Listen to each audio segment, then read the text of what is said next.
And welcome into Pressbox Live on Facebook. I'm Stan the Fan Charles of Pressbox and PressBoxOnline.com.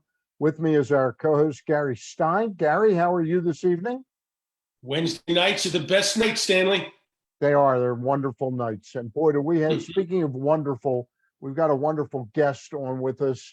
It's always a pleasure when you can talk to the legendary voice of the Maryland Terrapins.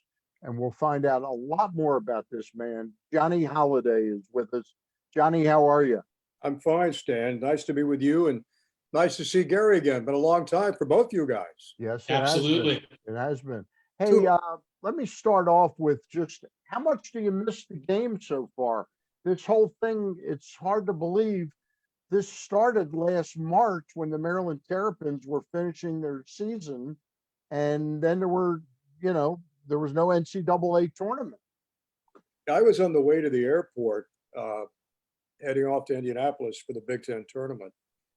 And I got a call saying you could turn around and go back home because the games have been canceled, which I could not believe. Yeah. But I figured after the NBA started doing canceling that it was just a matter of time before the colleges followed suit. I never in my wildest dreams imagined that any of us would be going through what we're going through right now.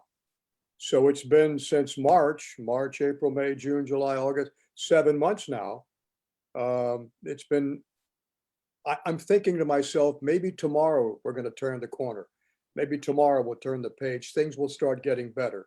The numbers will start going down. People would be wearing the mask, social distancing, no big gatherings, wash your hands 125 times a day. And this is going to be okay. But I don't know when the end's going to happen. I just hope it's soon. We're losing way too many lives. Too many people are getting sick by not doing some simple things that we have to do, that I've been trying to do. And I know you guys have been trying to do, and all the people watching the same thing. But there are some that don't follow those guidelines, which is mind-boggling. Yeah, it's very sad that the whole thing has begun to be so political. Yeah, You're either exactly. on the good side or the bad side. Whichever side you're on is the opposite of what Um, Correct. I agree with you that we're looking for something to turn it around, and we'll just keep some positive thoughts out there. But I am amazed that there is, even amongst my peer group, and I'm in my mid to late 60s, I'm 68, there seems to be a sort of a resigned, like, well, we've sacrificed so much now that I can go back to doing my regular way of life. And I'm just not comfortable about that right No, now. I'm not either. I'm not either. Um, we are blessed in our family to have a doctor. Yeah. One of my daughters and two of my other daughters are nurses. So they've been in the front lines ever since March, and they make sure that I toe the line. I don't do anything other than what I should be doing. Um, so I guess until we all get on the same page, maybe there's not going to be an improvement. I don't know. I just wish there were, because I feel so bad for the people who've lost loved ones. And one of my daughters, Maura, who's a post-surgical nurse at Suburban Hospital in Bethesda, she said, the saddest thing that I'm going through right now with this whole coronavirus situation is when the patients are brought to our hospital and nobody can see them. Yeah. And some are critical and some are terminal. Some are not going to make it. She said, I am the only link between this person and their family. And it breaks her heart. And I don't know, you're kind of dumbstruck as to what to say of how the solution may be. But there's three very simple ones. Don't get around crowds, wash the hands, and wear the mask when you're out in public. Yeah. Mhm. I'm generally not a vindictive person, but I really wish when people showed up at the emergency rooms at hospitals that there was a way to tell, hey, have you been wearing a mask or not? And say, oh, you haven't been, we'll put you on the side until we have time to wait on all these other people. But Well, I think if that's as everybody could vindictive go, as I get. if people could see the patients in the hospitals like my daughters do Yeah. and deal with them, it would be a whole new ball. It would scare the heck out of them. Yeah. And maybe the shock treatment's what a lot of people need. I don't know. Yeah. Gary? So Johnny, that actually begs the question, we've all been pretty much social distancing and wearing masks, like you say, taking all the precautions. But in 2 weeks, you're going to start broadcasting Maryland football. And so you're going to be out there. You're going, not the same way it was before, but certainly you're going to be doing things out in the public more than you've done over the last 7 months. And then in a couple of months less, actually, Maryland basketball. So my question is, how comfortable are you feeling about going back and doing the things that you love? Well, we are still working on what the social distancing will be. We're not going to be side by side. For our broadcast, we have myself, we have CJ Brown, the former quarterback in Maryland. We have Lamont Jordan, the former All-American running back, spent a lot of years in the NFL. We have Brett Cosell, the statistician. We have Steve Rear, the spotter. We have Tom Marquito, our engineer. There's a lot of people that we are normally together. Now the question is, are we going to be in the same room together? Right. I have never done this before. I don't exactly know what to expect, although I talked to Jerry Sandusky about the Ravens. I've talked to my friend down there who does the Tampa Bay Bucks and does Florida State, Gene Deckerhoff, been doing it for a lot of years. He said in some respects, we don't go on the road. Nobody in the Big Ten can travel with their broadcast teams on the road, which is good, which makes me feel a lot more safer. But I think with the distancing, maybe plexiglass, they're still working on that. And I'll find out next week. I'll be sure and give you a call and let you know exactly what's happening, because I don't know what's happening. Well, Scott Garceau, who this year was doing Oriole games, Right. they set up at Camden Yards, and whether they played at Camden Yards or not, and they had plexiglass between him and Ben McDonald, and that's how they handled that. They didn't have as many people on the broadcast that kind of needed to coalesce around the broadcasting. Yeah. Well, we have a gigantic booth that we operate from at Maryland Stadium, but still, it's not that big where you can spread out 6 feet, 6 feet, 6 feet. We have an empty booth to our left. We have an empty booth to our right because there's no fans there. So maybe these guys will be in this booth and that booth, and I'll be here, and maybe CJ and Lamont and I'll be separated by plexiglass, looking at television monitors to do the road games. And of course, we'll be right there to see the home games and be able to see the field. But this is such an unknown for me. I've never done anything like this before. So I'm looking forward to it. I am sure it's going to be a challenge. And I know that the guys that work with me to make us sound halfway decent will be working their tail off to continue under adverse conditions, I'm sure. So, hey, John, I just want to follow up just to make sure that I understand. For the road games, you guys are not traveling. You guys are going to be watching it off a monitor and calling the play-by-play. Exactly. Just like Scott does with the Orioles, like Jerry does with the Ravens. Nobody in the Big Ten, no broadcast team, Ohio State will not come here. We will not go there. Northwestern, we're not going to go there. Nobody can travel, which in a way, I think it makes everybody a little bit more comfortable. I know my family didn't want me to travel to be exposed, and I'm happy we're not going to do that. And if we did, there would be no flying of the team plane like we normally do. Right. We fly with the team. We stay at the hotel with the team. None of that. I haven't gone to a practice yet. I'm not allowed to go to practice. So when I get the notes from Dustin and media relations, and I go over the notes, that'll be my preparation for the game, because I haven't seen anything. And you pick up a lot, as you guys know, when you go to practice. Right. Johnny, you've been around Maryland football for how many years have you been doing Maryland football? This will be my 42nd, Stan. Okay. So you of all people know how tough a job Mike Locksley has in front of him right now. Aside from dealing with the pandemic right now, what gives you the most optimism that he is maybe going to be able to take this thing to a different level than it's been at since really Ralph's heyday, and even before that when Bobby Ross was there at Maryland? Well, the last real good run they had was when Ralph Friedgen was here. Yeah. Bowl game after bowl game, championships, coach of the year honors. producing all conference players. Certainly before that, it was kind of dry with a lot of coaches in between Bobby Ross and Coach Friedgen. But I still believe deep down in my heart, Gary and Stan, that if anybody can do it, Mike can do it. He understands the market, number one. He understands the relationships with the families, as evidenced by the young kid transferring, the quarterback from Alabama. He recruited him. And he said over and over again, every single guy on my football team is like my son. He's been through some tragedies. He lost a son. He knows what that's like when you think of the Jordan McNair situation. Terrible a couple of years ago. He can relate to that because he suffered the same thing. The players believe in him. He's a tremendous recruiter. He does things the right way. Last year, I don't think you can even gauge what happened last year with the loss of all the quarterbacks and the injuries that they had. Yeah. When you're playing your fourth string quarterback, something's wrong. And you're not going to win games unless you have a good quarterback. Simple as that. Any school is going to go through that. So I think he's on course to make these kids understand you're playing in your home area, number one. You're playing at a big time school, number two.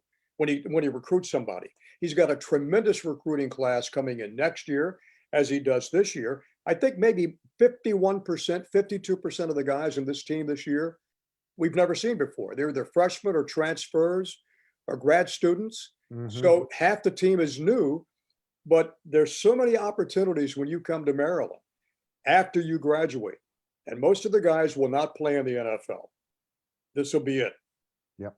But the job market is so well in Baltimore, in Washington, Annapolis, so many connections you can make. Great school, great academic school, tougher to get in today than it was 25, 30 years ago. So I think he's the guy for the job. He knows that the division we're in, Maryland's in, is the tougher of the two. You got to play Ohio State, Michigan, Michigan State, Penn State. It's just like you. And no non-conference games this year. They're all conference games, which makes it even tougher. So it's a tough road to go, but I think in due time, Mike's going to get this thing right back where it should be as one of the real marquee football programs in the country. You know, you touched on the quarterback position, and I mean, you go back, there's certainly not the greatest of talent that's been there at quarterback. But even when you get a glimmer of hope of having somebody that can really man the position, I've never seen the bad luck that DJ had with quarterbacks, and I'm losing the guy from Connecticut. Randy Edsall. Randy Edsall. It was just unbelievable because you were pointing to last year when Mike had the bad luck with quarterbacks. It was unbelievable. Randy Edsall, every year he had 3-4 quarterbacks go there. So until I agree totally with your statement, until you get a quarterback, you can't really contend at this level of football. Remember a couple of years ago, and I think it was Coach Durkin. He had a kid that came in as a tight end, then they switched him to linebacker. Then the quarterbacks went down. He's playing quarterback late in the season. I can't think of his name. Maybe kid from Baltimore, wasn't he? Oh, right. From Gilman. Good kid. Burly kid. Yeah, exactly. So he's playing. I mean, that's like putting me at quarterback, or Gary at quarterback, or Stan at quarterback. Your chances of winning are probably slim and none. Yeah. But you know what? I just remembered his name. Shane Cockrell. Shane Cockrell. There you go. Shane Cockrell. Bless his heart. That's it. He played a little bit in high school and said, hey, I'll help the team if I can. And boom. But you got to have a quarterback. And that's the key. And Coach Locksley has said over and over again, he wants his quarterback to be attached to his hip. They're on the same page all the time. They think the same way. They react the same way. They have the same goals. And maybe at the battle between Lance Lejean, the kid from New Orleans, and Talea Tagovailoa from Alabama is going to be a good one. And Mike recruited him at Alabama. So that'll be a good battle to see who starts against Northwestern. Hey, John, I wanted to take the interview in a little bit of a different direction for a minute. And I think most of the people, probably all of the people that are watching right now and will watch eventually, know you as a sports voice, the voice of Maryland football and basketball. You've been doing it, like you say, for over 40 years now. People in this area grew up with you calling these games. They may not know, though, that you had a whole nother career before Maryland athletics and before your move even to the Baltimore, Washington area. And just real briefly, obviously you were, and people can look it up, they can Google it, you were one of the top disc jockeys, music disc jockeys in the country at that time in the 60s and 70s. That's an unusual combination, Johnny, to go from a music disc jockey, your work is in the Rock and Roll Hall of Fame, to now a sports announcer. Did you plan it that way? Can you take us back and tell us how that all happened? I can, Stan, Gary. I was in Cleveland and I'd spot the Browns for the opposition's radio. I spotted for Chris Schenkel. I spotted for Ray Scott with the Green Bay Packers. I spotted for a guy named Frank Gleber for the Dallas Cowboys. Yeah, Gleber came to Frank, town, and I got $25 a game for doing it. And I loved the way, and I was a hotshot disc jockey. It was on 3 to 7 on a station called WHK in Cleveland. We were the #1 station, owned it. And I had more listeners between 3 and 7 than all other 8 stations combined. I was riding high. I loved it, absolutely loved it. But then when I spotted for Frank Gleber, I saw the way he did things, how he let the game dictate his enthusiasm, his emotion. Not every play should you go over the top with the call. If the guy picks up 1 yard, he picks up 1 yard. But Frank just had this nice demeanor.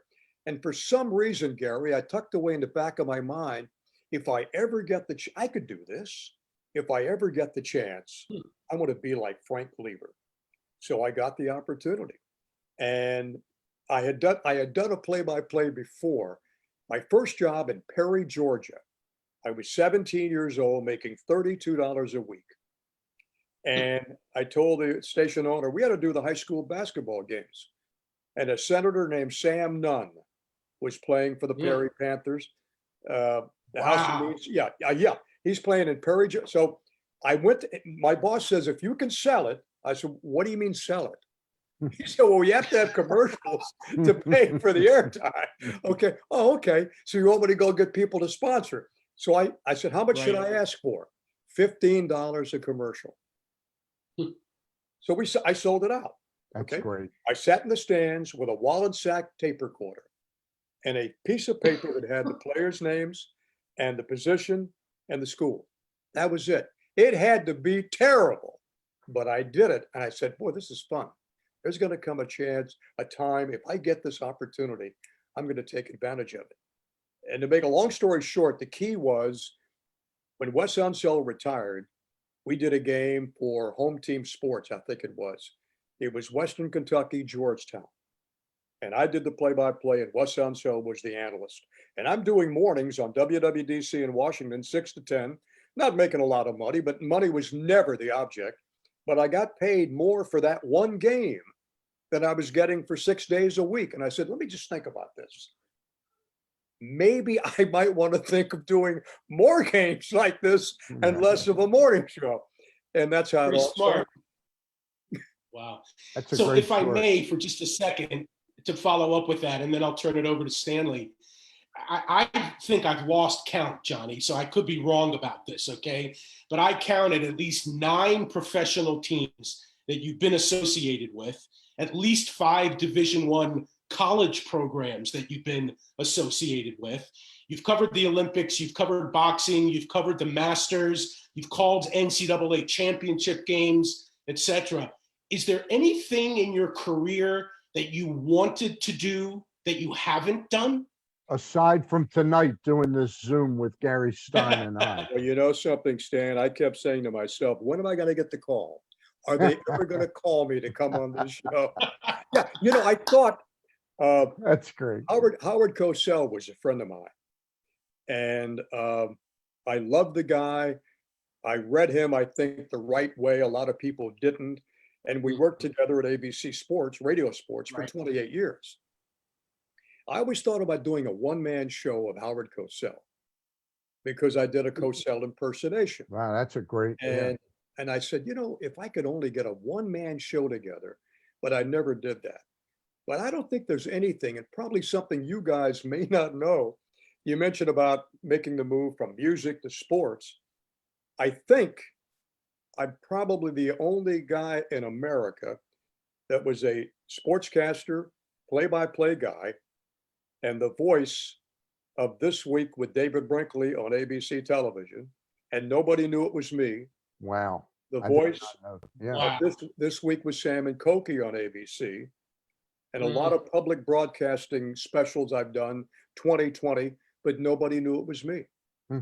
And that to me really made me feel like maybe I've done something really special if I can do these shows like that. I loved Cokie Roberts, and she just Oh. passed away this past summer. I think she passed My, away. my daughter Maura Stan was her assistant at ABC News, and she got Cokie to come to St. Joseph's University in Philadelphia when she graduated to deliver the commencement address. And they moved the graduation from Sunday to Monday so Cokie could make it. And she was absolutely as nice a person as you'd ever want to meet. And her father was a congressman, right? From Yes. Louisiana. Boggs, Hale Boggs, Hale Boggs. Hale Yeah, Boggs, yeah, correct, yeah. yes. Johnny, I wanted to touch base since Gary went to this direction. I wanted to talk about something I know we've talked about before, but I'm sure a lot of people watching this don't know that you were also, when you were working in Cleveland as a big time disc jockey, you were the PA announcer for the Cleveland Browns, Right, right. working for Art Modell, and you probably made $35 a day doing that, something like that. But you happened to be the PA announcer for the Browns on the Sunday that they played the NFL games after John F. Kennedy was shot and killed on Friday. And as luck would have it, you had to announce welcoming in the Dallas Cowboys into Cleveland Browns Stadium. I think at that time, was it called Municipal Stadium at the time, or was it always? Yeah, Municipal Stadium in Yeah. Cleveland, yeah. But talk a little bit about that, because I know that they didn't just leave it up to you to decide they didn't know how, because Dallas suddenly became like a villain in all this overnight. And you had to, welcome them over the PA PA mics. I got the job, Stan. The public address announcer who'd been there for a long time passed away in the off season of 1961, I guess, or 62. So I just pick up the phone, and I was spotting for the Browns at that time, as I mentioned earlier, and I called Art Modell, who owned the team. They put me right through to Mr. Modell. That's great. And I said, Mr. Modell, my name is Johnny Holliday. I'm with W. Hello, Johnny. How are you? I said, I'm good. He said, I listen to you every afternoon on the way home. So my foot is in the door. I said, what are you going to do for a PA announcer? He said, well, I promised it to his spotter. Right. But I tell you what, we have this double header coming up. We got 2 games in one night. If you'd like to do the first game, I'll let him do the second game, and then I'll make that decision. I said, okay. So in Cleveland, when you did the PA announcing, you did it from the field. So wherever the ball was, that's where I was, except behind the benches with a 100-yard cord. And I had this guy as my spotter. So I did the first game, and I was nervous and scared. And so the game is over, and Mr. Modell calls down, and he says, let me talk to Jerry. So the spotter came on the phone, and all I can hear is a one-way conversation.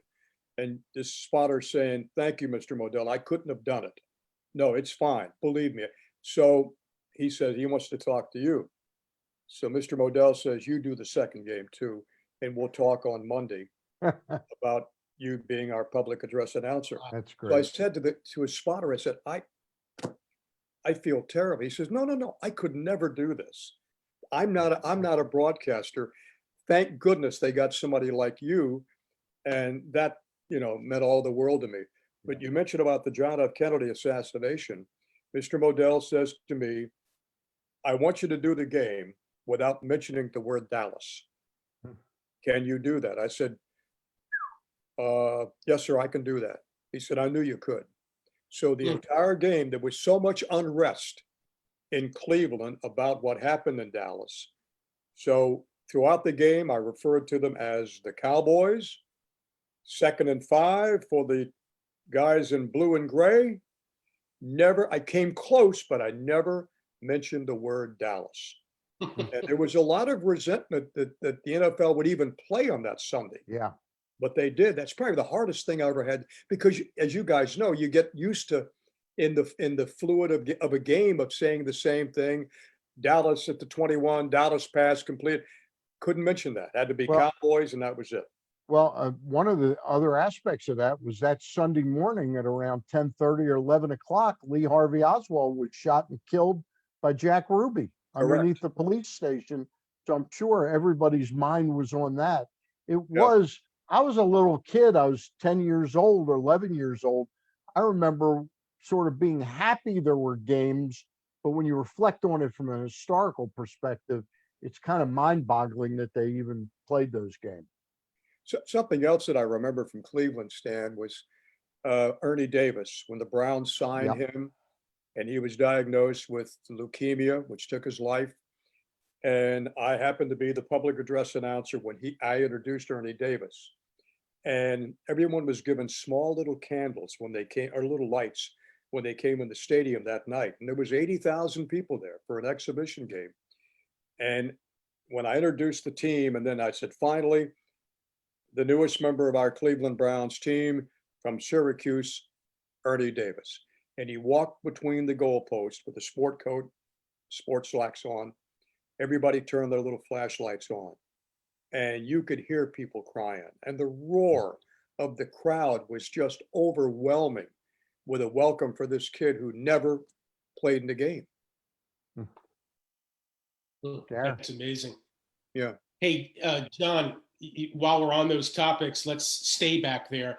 After your stint in Cleveland, if I'm not mistaken, you went out to the West Coast and got involved out there in the San Francisco, Oakland market, the Bay Area, and you were with the Raiders for 3 or 4 years, mid 60s. My question is, after being in Cleveland and doing what you did with the Browns, an established NFL franchise, 75, 80,000 fans a game out there in Cleveland. 64, they won the world championship. You moved to the West Coast and you're with an organization now that's in the American Football League. I don't know what kind of crowds they drew, but I'm sure it wasn't 75,000.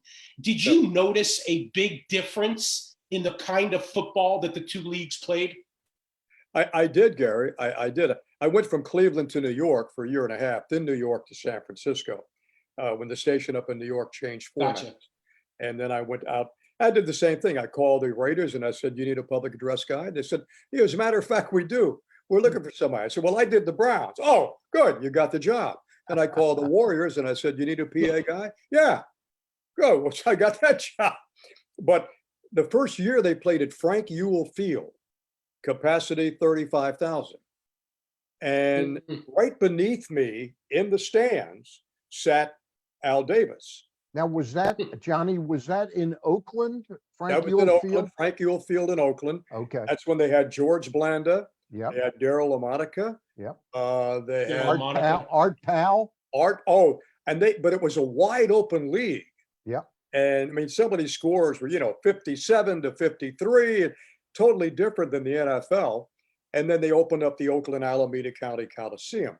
But I never forget Al Davis turning around, and he could hear me. Our booth was open. And if I mispronounced a guy's name, or if I gave what he thought was wrong information, he would turn around and go, correct that, would you? This Brooklyn accent. Yes, sir, Mr. Davis. Yeah. And then once I went to practice and trying to think of the guy's name, Dave Kosoric was a tight end with the Buffalo Bills, and he had retired. So he and I are going to do the Oakland at Miami game, regular season game. And he's going to be my analyst. I'm doing play-by-play. So we go out to practice one day, and Al Davis has his guys around him, and he sends 2 guys over. and they said, Mr. Davis says, what are you doing at practice? And you're going to have to leave. And so Kusurik and I both said, well, we're his broadcasters. We're doing this game. We just came out to see. So he had, his eyesight was not that good. So he comes all the way across the field. He says, I'm sorry, Johnny, I didn't recognize you from way over there. How you doing? I said, I'm doing good, Mr. Davis. How are you? Wonderful. You guys enjoyed the practice. Good to see you, Dave. Too bad you're not stopped. They're still playing football. That's great. Al Davis was a piece of work. Yeah. Johnny, that's a pretty good imitation.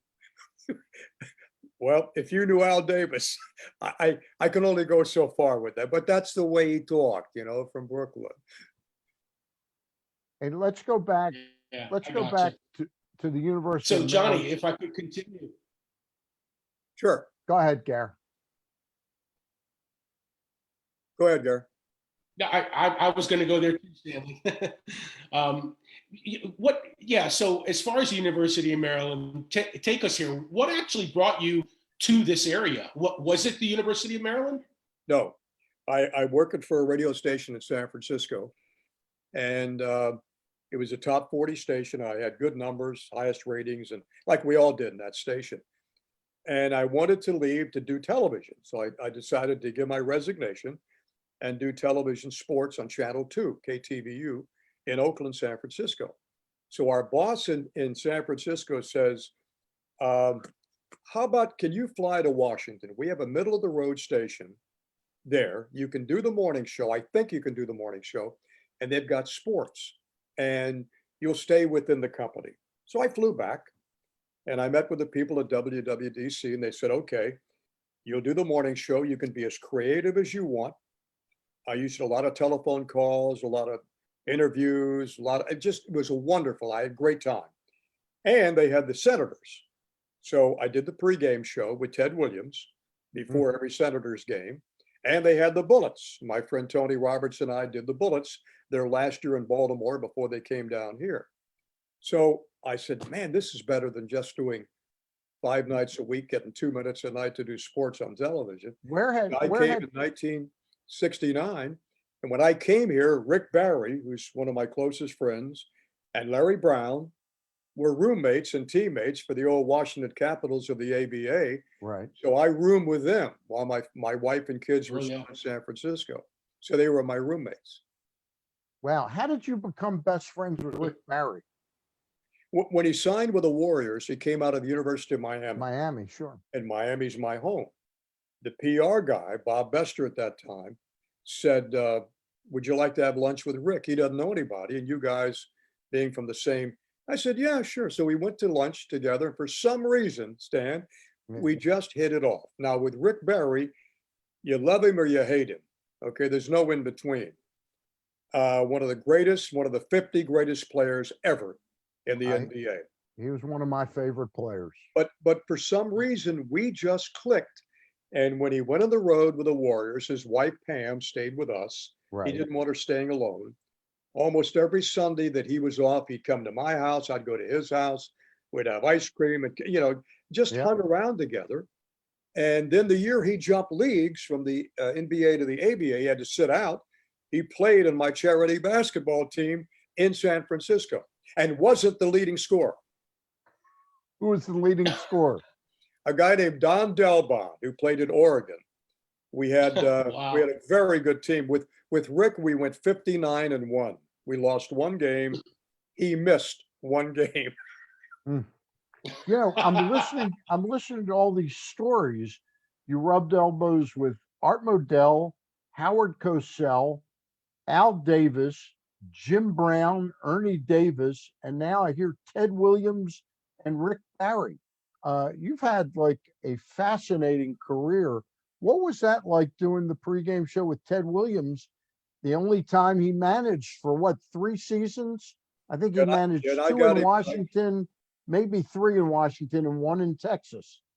I got him the last 2 years they were here, 70 and 71, before they went off to Texas. It was thrilling, to say the least, to be able to visit with him before every game. And he reminded me, Stan, of John Wayne. Yep. bigger than life character.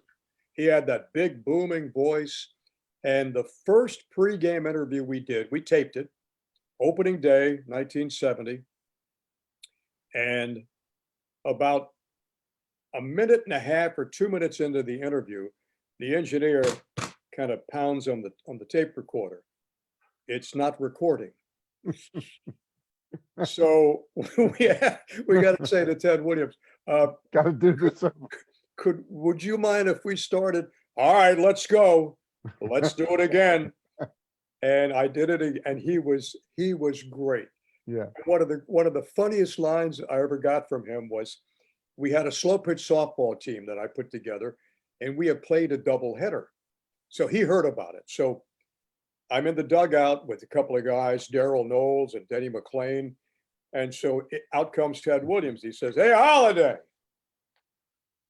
how'd you do in a charity game last night? What'd you do?" I said, "Ted, I think I went 8 for 13. He says, "In slow pitch?" I said, "Yeah." He says, "Let me see your stance." So I grab a bat.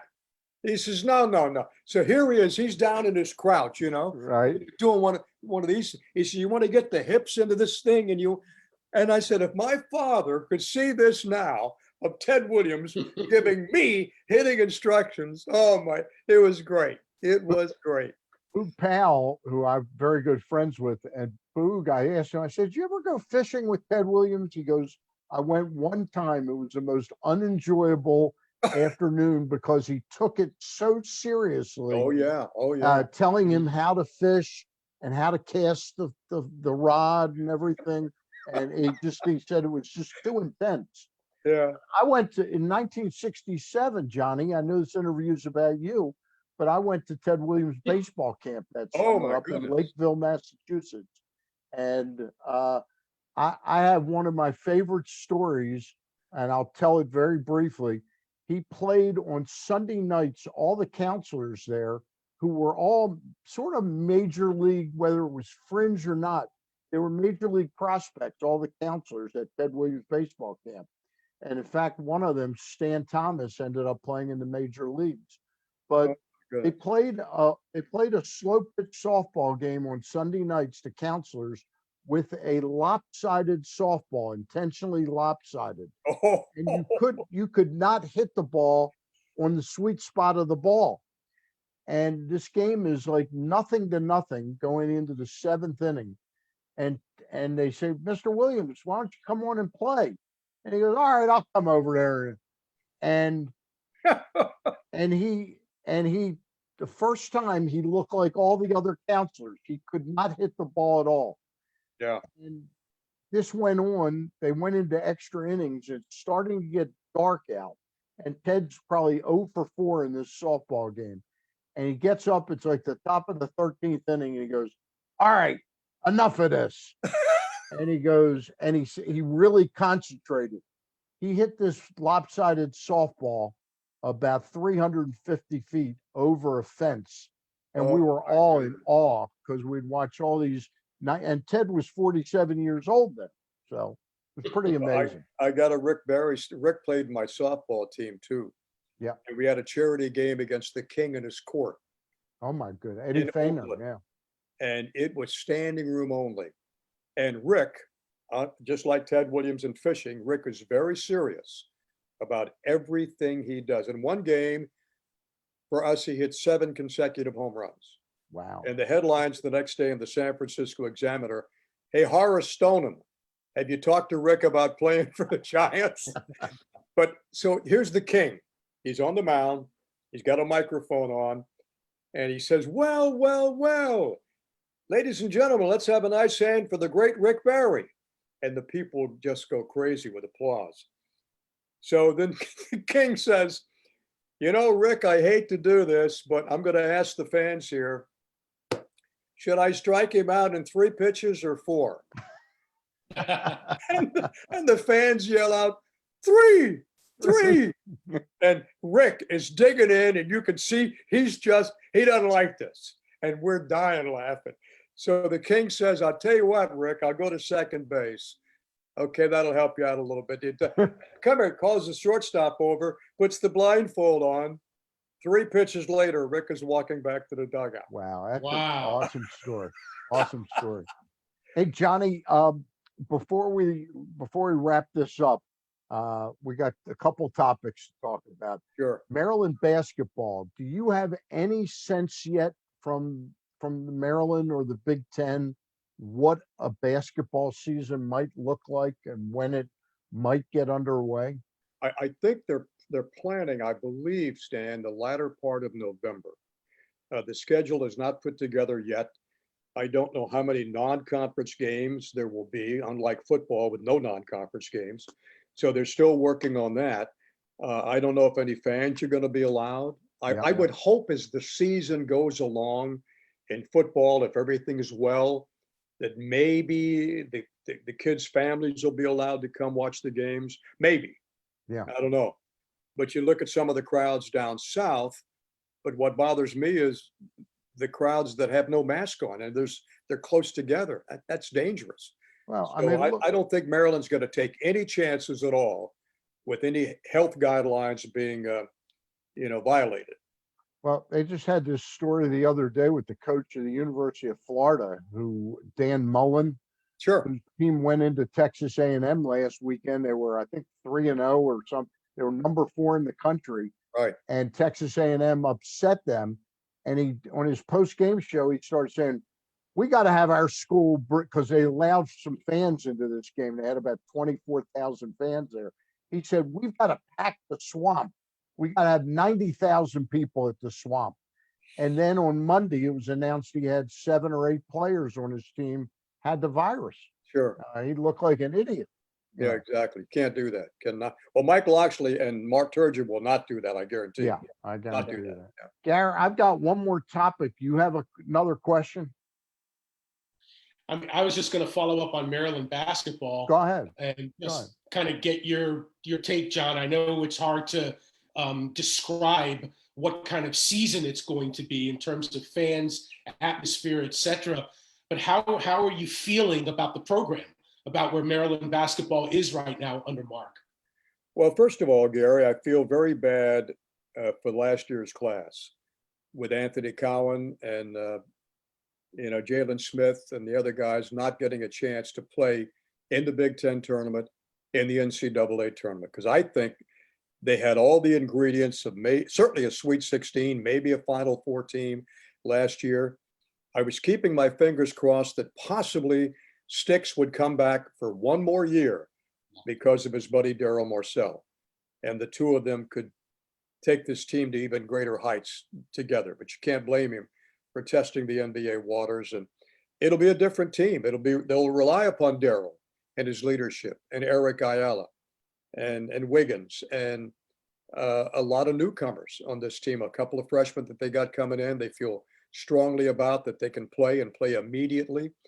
And you got to figure Shoal Marial, the young kid from Sudan who didn't play much last year, is going to have to be the guy that maybe steps in and tries to fill Stick's shoes, and if he can stay healthy. But one thing Mark Turgeon's always done, I think, he's always got great kids who buy into the program and they fight their tail off to make sure that they have a successful year. It'll be a little different than it was last year because you had so much leadership from Cowan and you had so much grit and determination from Jalen Smith. I'm just a sophomore. After only 2 years, he's going to go to the NBA. It'll be different. But I love what Mark Turgeon does. I love that the fact that another Rick Barry story with Mark Turgeon. Mark Turgeon and Rick's oldest son were roommates at Kansas, and I happened to be. Was that Brett Barry? Scooter Barry. First son, and Scooter's my godson, and that's how the connection with me and Mark Turgeon. And my daughter Kelly, who's the physician up in Bel Air, Dr. Kelly Smalldoor, is godmother for John Barry. So there's another. Yeah, I know. And Mark lives only 5 blocks away from me here in Kensington. I think a great coach, and I think sometimes doesn't get the credit that he deserves, and that he should be getting more credit and more good press than he gets. Hey, 2 last topics I have for you. And one, listening to you talk about Maryland basketball a little bit. And I reflect on how sort of underestimated Walt Williams is as a person. And I've gotten to know Walt over the last Oh, couple of years. the greatest. Great person. And the story about what he did for Maryland basketball when Gary came there and they put the sanctions on him, that he had no idea were going to be that severe for some infractions that Bob Wade had committed. And Walt chose to stay there. Could you talk a little bit about how impressed you were with that and how impressed you are with Walt in general? The thing with Walt, he never went to a tournament. Yeah. He never went because they were on sanctions. And he went to Crossland High School over here in Prince George's County. He loved Maryland. He grew up idolizing Len Bias, like a lot of young basketball players did. And he told his mom and dad, "I'm going to stay home." And he could have very easily said to Gary Williams, "I'm out of here," when Gary took over as coach. And I'm going to go to a school, transfer to a school, play immediately, and be able to go to the NCAA and get it. But he chose not to do that. And Gary Williams continues today to say that if anybody changed our program, it's Walt Williams. And my buddy Greg Manning was doing the games with me. Great player with Lefty, with Albert Sure. King and Buck Williams, Ernie Graham. And we'll never forget the stretch of games that Walt had when he had those 7 consecutive games of scoring 30 points or more. And every game we played in that stretch, Greg and I would say, "Well, he had 36 tonight. He can't keep this up." And the next game he'd have 38. And the next game he'd have 35. And then he played in a broken leg, hobbling down the floor. And if you remember, he was a point guard. He brought the ball up the floor at 6'8". And Gary allowed him to wear that bandana around his head. And somebody asked Gary one time, "Well, you had pretty strict rules for your players. How did you allow Walt Williams to get away with that?" He said, "Are you kidding me with a question like that? That's Walt Williams. He could do whatever he wants to do." He was that great of a, and an even, as Stan, as you and Gary know, even better person. Yeah, Great yeah. guy. And happy to have him on the radio with me too. I know. I think he does a terrific job in does, yeah. everything he does. Last thing, we're going through a rough time now. We've talked about it before with COVID and all this. Yeah. This death has nothing to do with COVID. Vince Bagley, 93 years of age. We all called him the dean of sportscasters around Baltimore, and he passed away a couple days ago. Your thoughts on Vince? I know you knew him fairly well. I went to the wake the other day up in Westminster. Yeah. I met his sons. I met his wife. Tom Davis was there. Keith Mills was there. Pete Gilbert was there. Scott Garceau, guys that I know. And I told his wife, I said, the broadcasters of today should try to emulate your husband. How he did shows, how he performed when the lights were not on, when the cameras are off. What a genuine, nice person he was. And I said, the last time I spoke to your husband was maybe 2 years ago, just to call to see how he was doing. And he picks up the phone. He says, "Johnny, it's Johnny. The legend is calling me." I said, "Vince, no. I'm not even close to what you are. You're the legend. Sweetest, nicest man." And young broadcasters can learn a lot from him, from what he did and the way he did things. He did things the right way. He did it his way, and it sure as heck worked. Well, that sounds like it could be wrap up and summarize what you are in this profession, Johnny. We all admire you. We all love you. And Gary and I thank you for doing this show tonight. Thank you. My pleasure. Stanley, before we go, Johnny, I believe it's your birthday tomorrow, correct? Yeah, correct. Yes. Yeah. Happy birthday to you. And guess what? It's my birthday also. That's what I thought. Yeah. Hey, the gift is in the mail. Should I sing happy birthday to you and Sure. You and Gary? I've heard you say happy birthday to you. Thank you. Happy birthday to you. Uh, Johnny Holliday, Gary Stein. I'm Stan the Fan. We thank you for watching. Gary and I will be back next week with a special show about the October being the month of the Maryland horses. All right. We'll see you next time around. Thanks, Johnny. Thank you.